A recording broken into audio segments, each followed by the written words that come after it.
안녕하세요. 달빛 야화입니다.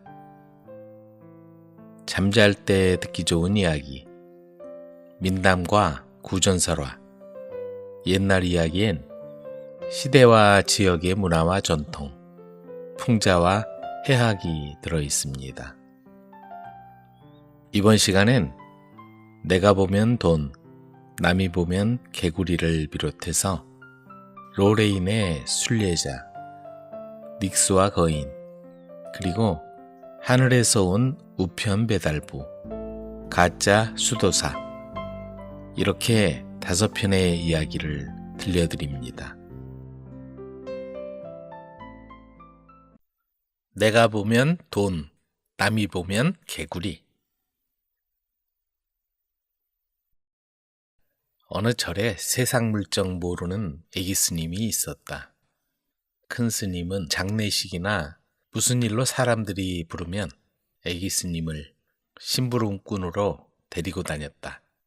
그럴 때마다 사람들은 애기 스님 오늘 고생하셨어요 하면서 종이에 엽전 몇 잎을 싸주었다. 받은 돈이 많아지자 애기 스님은 받은 엽전을 꿰어서 방 기둥에 대롱대롱 달아놓았다. 돈이 점점 길어지는 걸 볼 때마다 애기 스님은 기분이 좋았다. 히히, 오늘은 이만큼 길어졌네.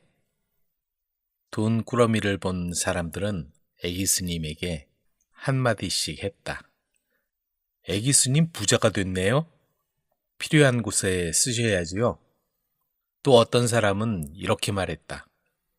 애기 스님, 이런 곳에 돈을 매달아두면 도둑이 훔쳐가요. 그 말에 애기 스님은 돈을 어디 보관할까 고민했다. 옷장도 벽장도 혼자 쓰는 곳은 없었다. 어디 숨기지?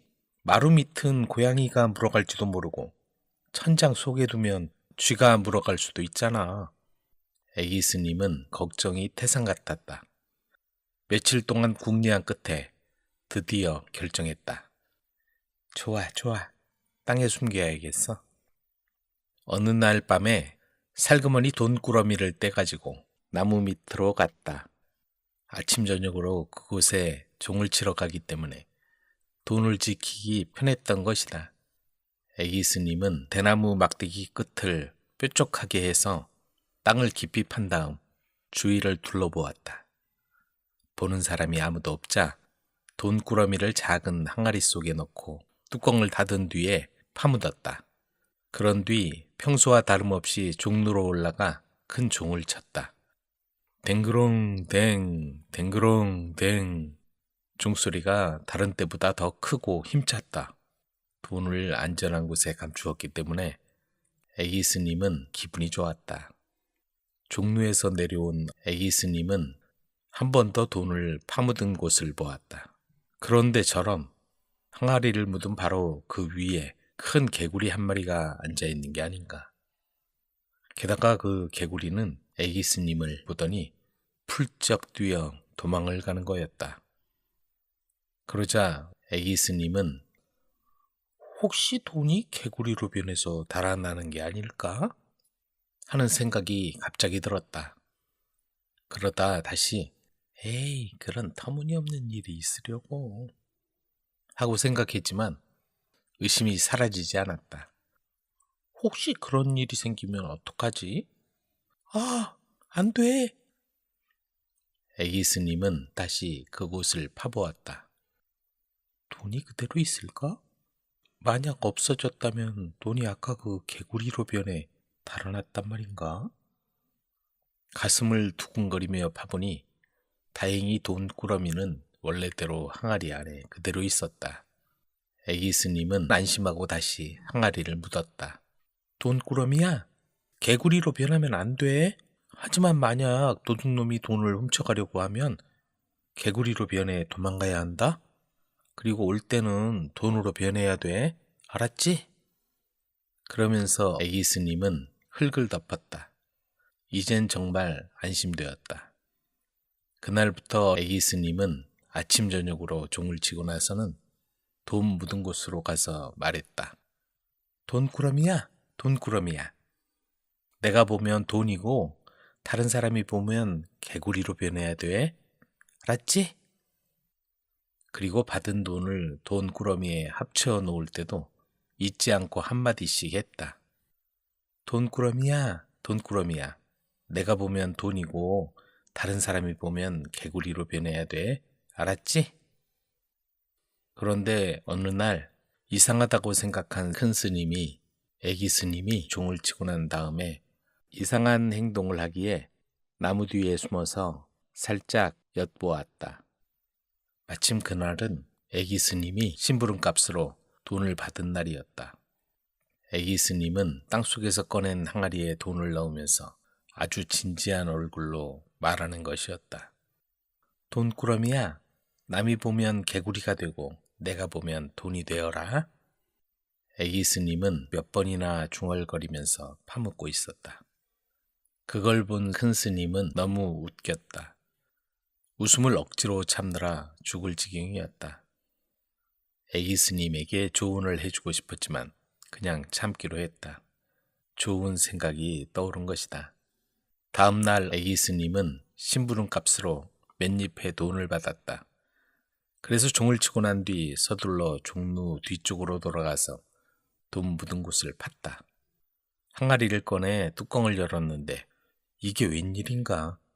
놀랍게도 그 속에 큰 개구리가 앉아 눈을 굴리고 있는 거였다. 개구리야, 이제 돈으로 변해야지. 야, 나야 나. 나라니까?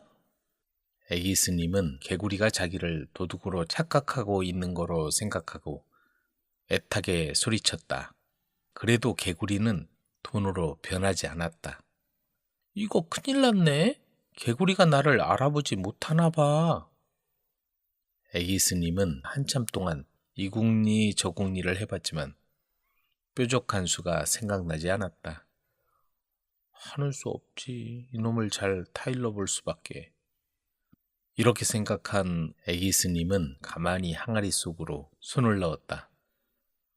개구리야, 내 얼굴을 잘 봐. 나야 나. 그러나 개구리는 놀라서 금방이라도 뛰어오를 것 같은 자세를 취하고 있었다.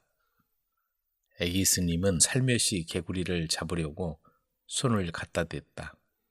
그러나 막 붙잡으려는 순간 개구리가 화들짝 뛰어올랐다. 얼마나 높이 뛰어올랐는지 애기 스님은 놀라서 엉덩방아를 찧을 정도였다. 그래도 애기 스님은 아직도 개구리를 돈꾸러미가 변한 것으로 생각하고 울먹이며 말했다. 나야 나. 다른 사람이 아니고 나라니까. 왜 그러는 거야. 너 그러면 못 써. 하지만 큰 스님이 돈꾸러미와 바꿔놓은 진짜 개구리에게 그런 말이 통할 리 없었다. 개구리는 펄쩍 뛰어올라서는 풀밭 속으로 사라졌다. 개구리야, 어디 가니? 이리 와. 빨리 돌아오라고. 애기 스님은 울면서 허둥지둥 이리 뛰고 저리 뛰며 쫓아갔다. 멀리서 이 모습을 보고 있던 큰 스님이 빙그레 웃으며 애기 스님을 불러 돈꾸러미를 건네주었다. 그리고는 돈이 개구리로 변할 수 없다는 걸 설명해주고 돈을 안전하게 보관할 곳을 마련해 주었다. 로레인의 순례자. 용감한 기사 알렉산더가 아름답고 고결한 아내 플로레린타와 로레인의 매치에 살고 있었다. 어느 날 기사는 성지 순례를 떠나게 되었다. 아내는 붉은 십자가와 흰 셔츠를 만들어주며 잘 간직하라고 당부했다. 기사는 성지 순례 도중 이교도들에게 붙잡히고 말았다. 불행한 그와 동료는 쟁기에 묶인 채 채찍에 맞아 피를 흘렸다. 그런데 이상하게도 알렉산더가 입고 있던 셔츠는 비가 와도 땀과 피와 눈물에도 더러워지지 않았다. 그 신기한 얘기를 들은 이교도 왕은 신하에게 그의 이름과 고향과 누가 그 셔츠를 주었는지 알아오라고 했다. 기사는 신하에게 모든 것을 말해주며 덧붙였다. 나의 고결한 아내로부터 받은 셔츠지요. 이처럼 하얗게 유지되는 것은 그녀의 변함없는 믿음과 정숙함의 증거입니다. 셔츠 소문에 호기심이 생긴 왕은 비밀리에 매치로 신하를 보내 수단과 방법을 가리지 않고 기사의 아내를 유혹하면 셔츠 색깔이 변하는지 보기로 했다. 신하는 로레인에 도착해서 아내를 찾아냈고 남편이 이교도 땅에서 얼마나 비참한 생활을 하고 있는지 전했다. 그 소식은 그녀를 비탄에 빠지게 했지만 굳건하게 정절을 지켰다. 신하는 그녀를 유혹하기 위해 가진 돈을 다 바쳤지만 소용없었다. 아내 플로레린타는 남편을 만나기 위해 하프를 지니고 신하를 뒤쫓았다. 신하는 순례자로 변장한 플로레린타를 알아보지 못했고 함께 이교도 땅으로 갔다. 이교도 왕의 궁전에 도착하자 그녀는 하프를 연주하며 노래를 불렀고 기분이 좋아진 왕은 큰 상을 내리겠다고 했다. 그러자 플로레린타는 상을 주는 대신 쟁기에 묶인 채 잡혀있는 기독교인을 풀어달라고 부탁했다. 이교도 왕은 플로레린타의 부탁을 들어주었다.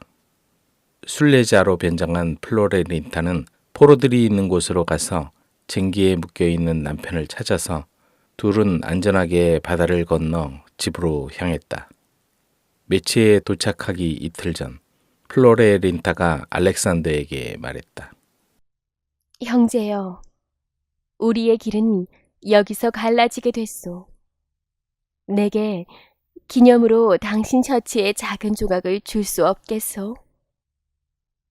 그 셔츠의 신비를 사람들에게 확인시켜주고 싶소.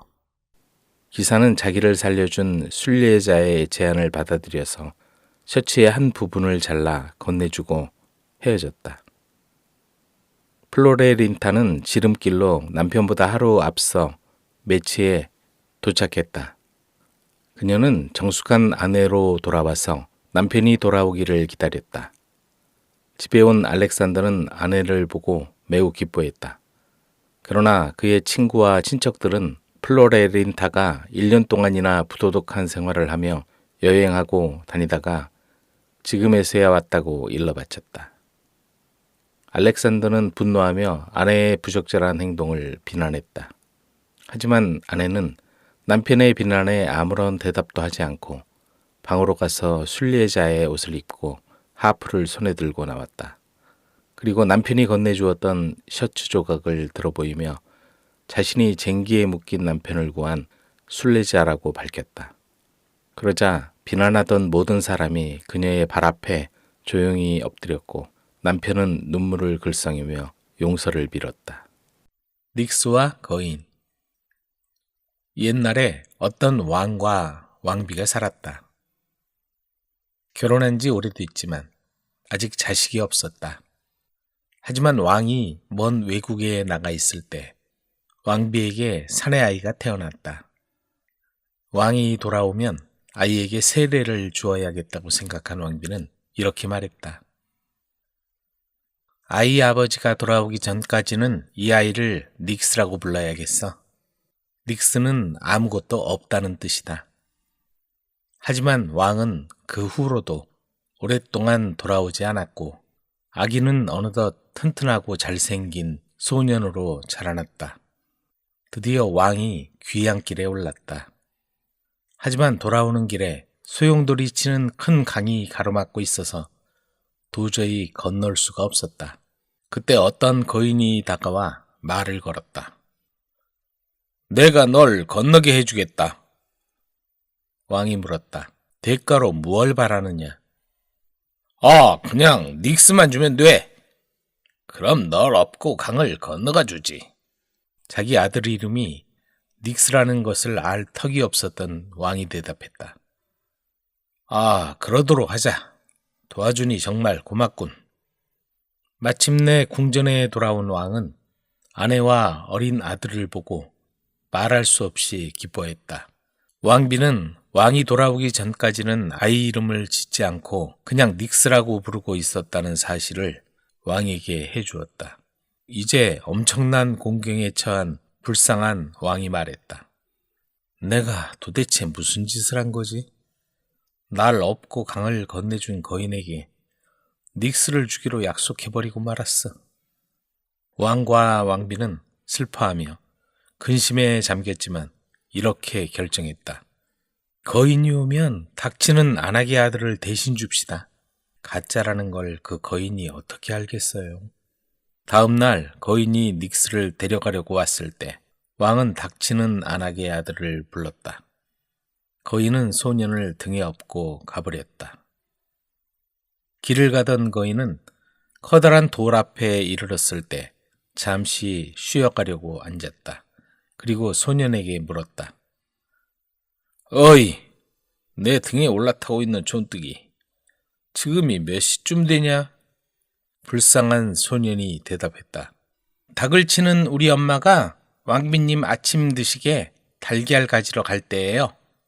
속았다는 것을 알고 거인은 화가 났다. 소년을 바위 위에 내동댕이 쳐버렸다. 잔뜩 화가 나서 돌아온 거인에게 왕과 왕비는 정원사의 아들을 대신 내주었다. 거인은 정원사의 아들을 업고 떠나 아까의 큰 돌이 있는 장소에 이르렀을 때 다시 쉬려고 앉았다. 거인이 소년에게 물었다.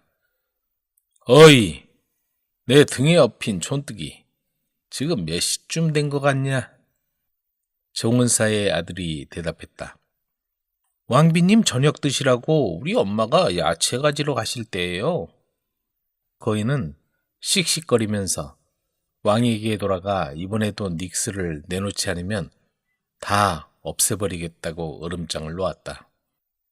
왕과 왕비는 아들을 내어줄 수밖에 없었고 다시 큰 돌 앞에 다다른 거인이 물었다. 지금 몇 시쯤 되었지? 닉스가 대답했다. 아바마마께서 막 저녁을 드시려는 참일 거예요. 거인이 말했다.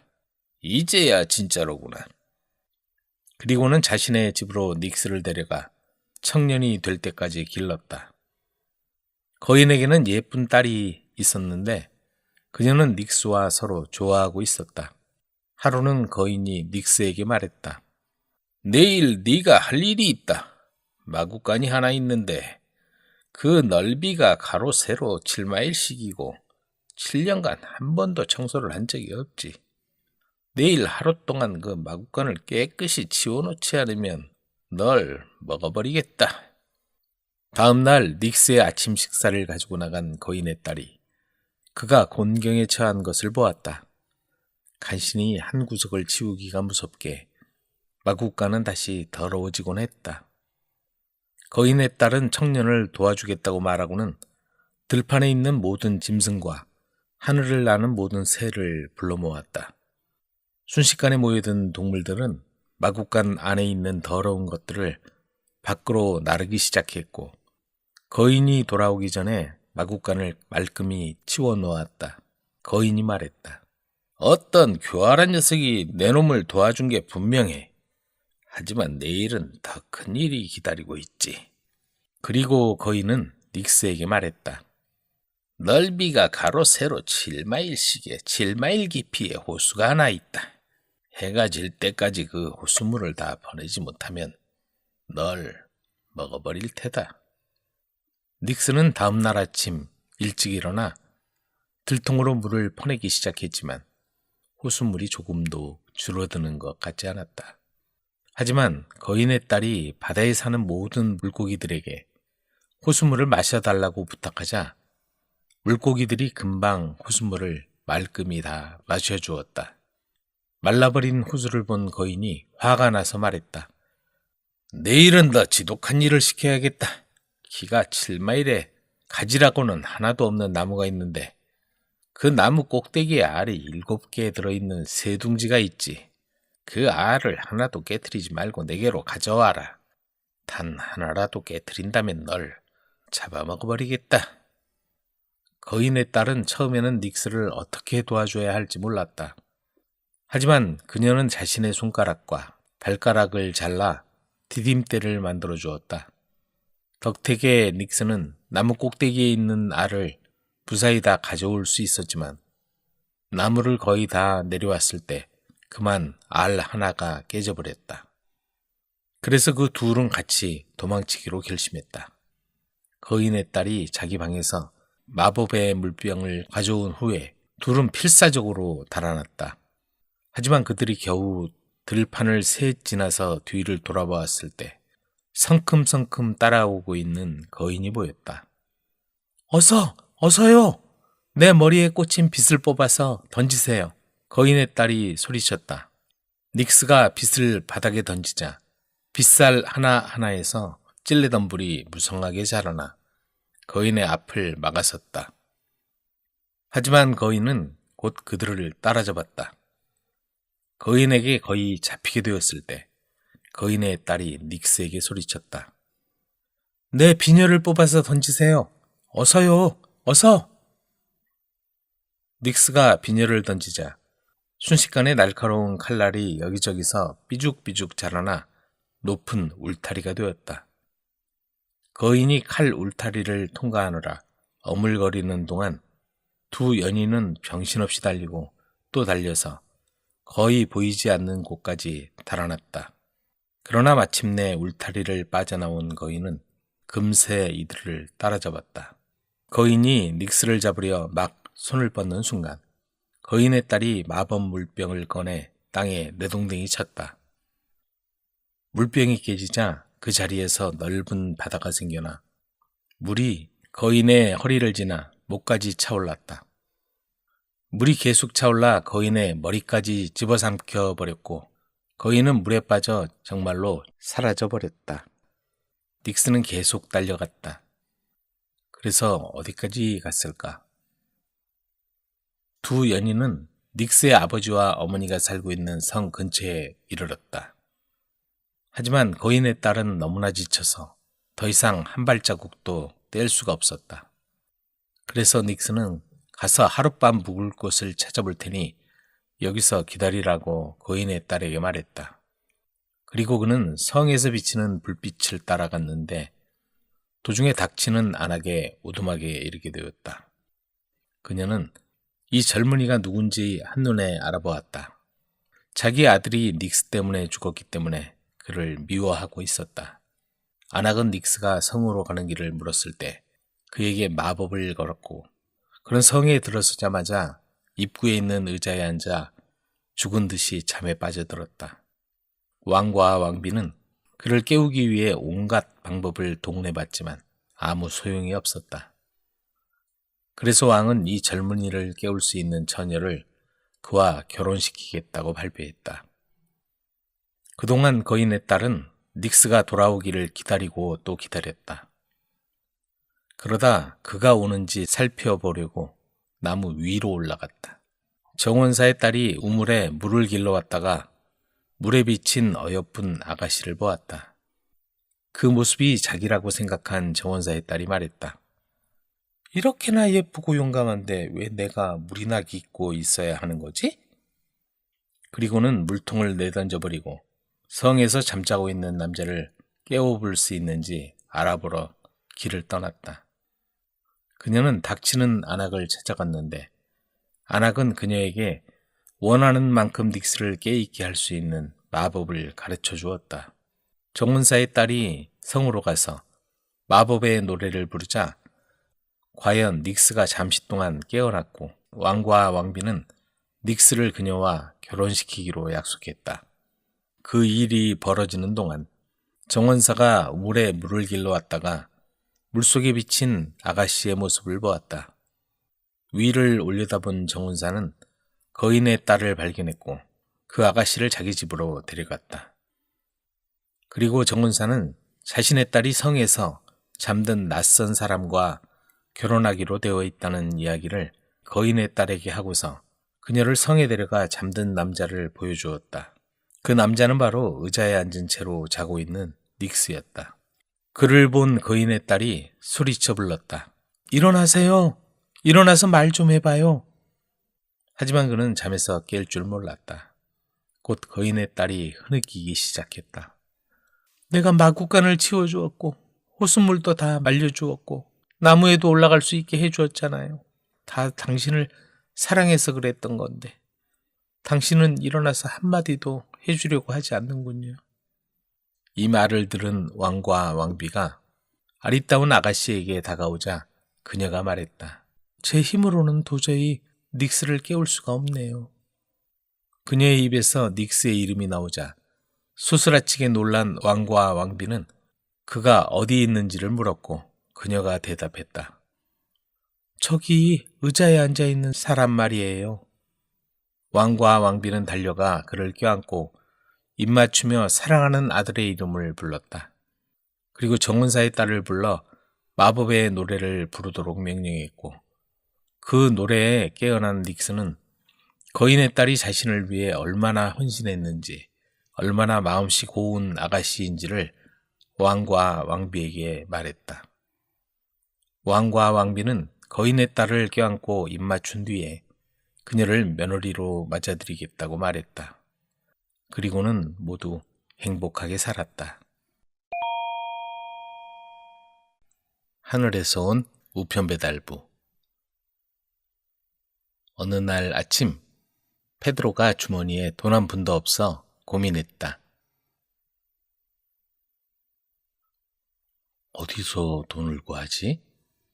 그는 나귀를 타고 시내로 가면서 뒤를 돌아보고 외쳤다. 하늘에서 온 우편배달부입니다. 하늘로 편지를 배달하려거든 가져오시오. 창문을 열고 사람들이 내다봤다. 하지만 나서는 사람이 아무도 없었다. 그때 어떤 여자가 나귀 옆으로 다가왔다. 당신이 저 하늘에서 왔다고요? 그렇습니다, 부인. 나는 베드로 성자에게 가는 우편 배달부입니다. 지금 돌아가는 중이지요. 지인자가 알았더라면 좋았을걸. 지난달에 죽은 남편한테 편지를 쓸 수 있었을 텐데. 부인, 시간이 없어서 편지 쓸 때까지 기다리진 못하지만 돈이든 옷이든 음식이든 당신 남편에게 보낼 게 있으면 그건 내가 전해줄 수 있지요. 당신 남편은 교회에 사는 쥐처럼 가난해서 점점 말라가고 있으니 말이요. 아, 정말 친절하시군요. 상자에 담을 때까지만 기다려주세요. 조금 지나서 여인은 상자를 들고 나타났다. 상자에는 남편의 옷과 닭고기 요리와 200페소나 되는 돈이 들어 있었다. 자, 이걸 남편에게 전해주세요. 그리고 제가 매일 기도한다는 것도 꼭 전해주시고요. 페드로는 여자에게 작별 인사를 하고 나귀에 올라타 이렇게 소리치면서 길을 떠났다. 저 세상에서 온 우편 배달부랍니다. 하늘로 편지를 보내세요. 그는 마을 사람들의 눈에 보이지 않게 되자마자 최대한 빠르게 마을을 벗어났다. 멀리까지 왔다고 생각되자 그는 낡은 옷을 벗어버리고 죽은 남자의 옷을 꺼내 입고 닭고기로 배불리 식사까지 했다. 그리고 들어있던 돈으로 며칠 동안 마음껏 먹고 마시며 지낼 수 있었다. 가짜 수도사. 페드로란 친구가 수도사 옷을 입고 시내로 갔다. 날이 저물 때쯤 그는 도둑들의 동굴로 우연히 들어가게 되었다. 동굴 속에는 금은 보화가 가득 든 가방들이 있었다. 바위 모퉁이가 부엌으로 꾸며져 있었고 손질해서 배를 가른 양이 거꾸로 걸려 있고 방금 잡은 짐승 2마리가 걸려 있었다. 페드로는 거친 들판과 숲속을 헤매 배가 고파서 양의 다리를 한쪽 잘라내 불에 굽기 시작했다. 그런데 그때 도둑들이 들어왔다. 도둑들은 페드로를 붙잡아 손발을 묶었다. 우선 배부터 채우고 저놈을 강에 던져버리자. 도둑들은 10명이었다.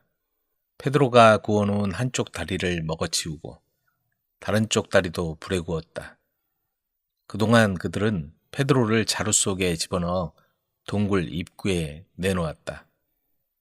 그때 마침 소떼와 송아지들을 몰고 소치는 목동이 나타나 이렇게 소리쳤다.